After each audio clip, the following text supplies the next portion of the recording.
Bonjour, bienvenue à toi aujourd'hui, bienvenue à chacun d'entre vous.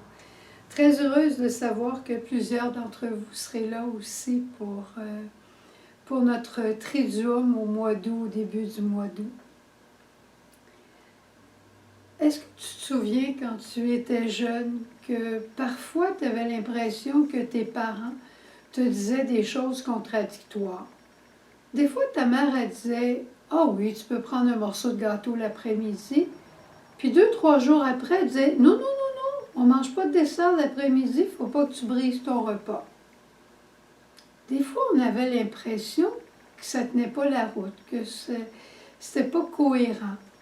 On ne le disait pas comme ça, mais on disait « Mais pourquoi hier je pouvais, puis aujourd'hui je ne peux pas? » Puis moi, je me souviens que maman disait « Ben parce que hier c'était hier, puis aujourd'hui c'est aujourd'hui. » C'était pas une grosse réponse, mais en tout cas, ça fermait la discussion, je peux dire.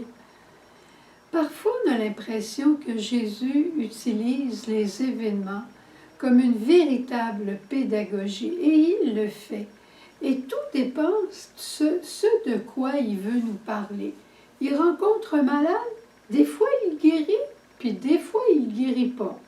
Des fois il guérit le corps, des fois il guérit le cœur, des fois il guérit les deux.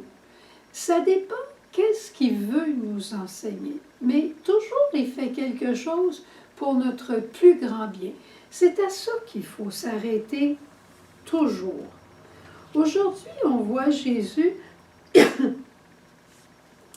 qui passe dans des champs et ses disciples, tu connais l'histoire, ses disciples ont faim et ils se mettent à arracher des épis et à les manger. Puis voilà que les pharisiens qui sont en l'entour, ils s'objectent. Puis ils disent, pourquoi tes disciples font ce qui n'est pas permis le jour du sabbat? Hein? Et c'est vrai, et ils ne font pas ça tout le temps. Et Jésus ne dira pas, le sabbat, c'est pas important.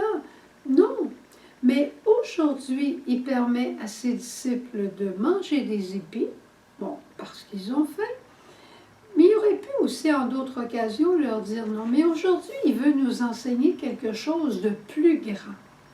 Jésus va poursuivre la rencontre avec eux et il va leur dire, il y a ici plus grand que le sabbat. Est-ce que Jésus commence à parler de lui-même? Oui. Et il va continuer en disant, il y a ici aussi plus grand que le temple, si vous aviez compris ce que signifie. Parce que il fait référence à la loi et il se met au-dessus de la loi. Il fait référence au temple qui, pour un juif de ce temps-là, était l'endroit le plus sacré après Dieu. Il se met au-dessus du temple. Donc, il se dit Dieu.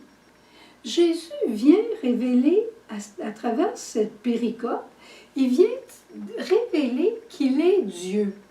C'est pas facile à comprendre, mais je dirais, en révélant qu'il est Dieu, donc avec l'autorité divine, il continue en disant « Comprenez donc que ce que je veux, c'est la miséricorde et non le sacrifice. » Est-ce que c'est parce que les sacrifices ne sont pas importants? Non, mais la miséricorde est ce qu'il y a de plus grand. La miséricorde, la réponse de charité, la patience, la bienveillance, qui est je dirais la bienveillance, c'est comme une fine fleur de la bonté, de la charité, un fruit de l'esprit, la bienveillance.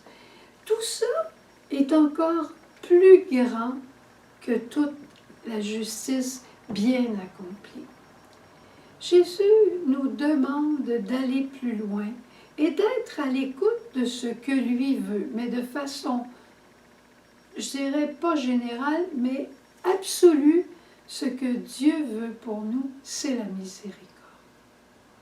C'est intéressant de voir les pharisiens aussi qui sont comme toujours aux aguets de Jésus.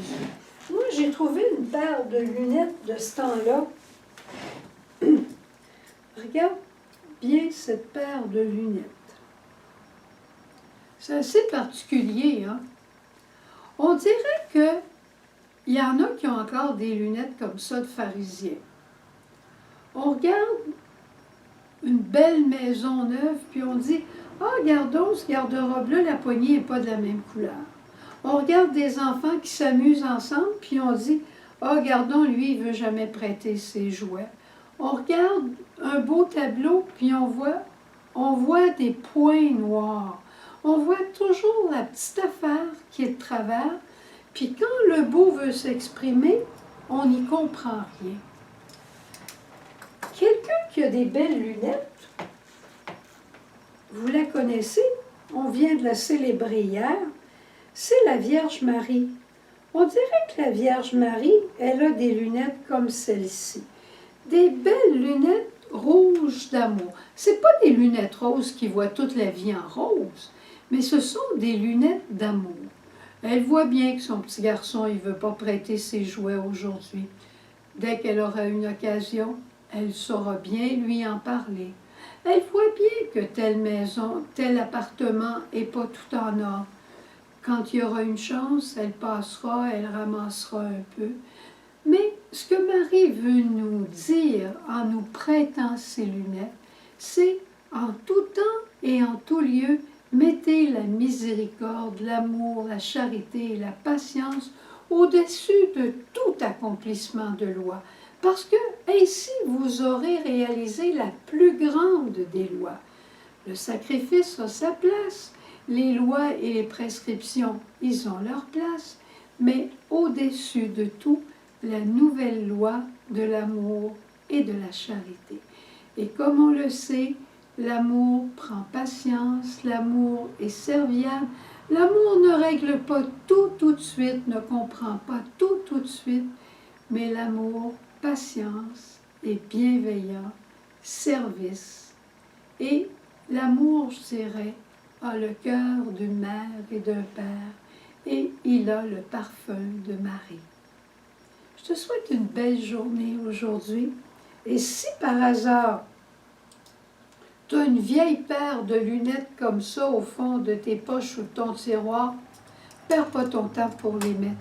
Essaye de te procurer, peut-être tu les as déjà, une belle paire de lunettes rouges pour voir avec les yeux du cœur à la manière de Marie. Au revoir, à demain.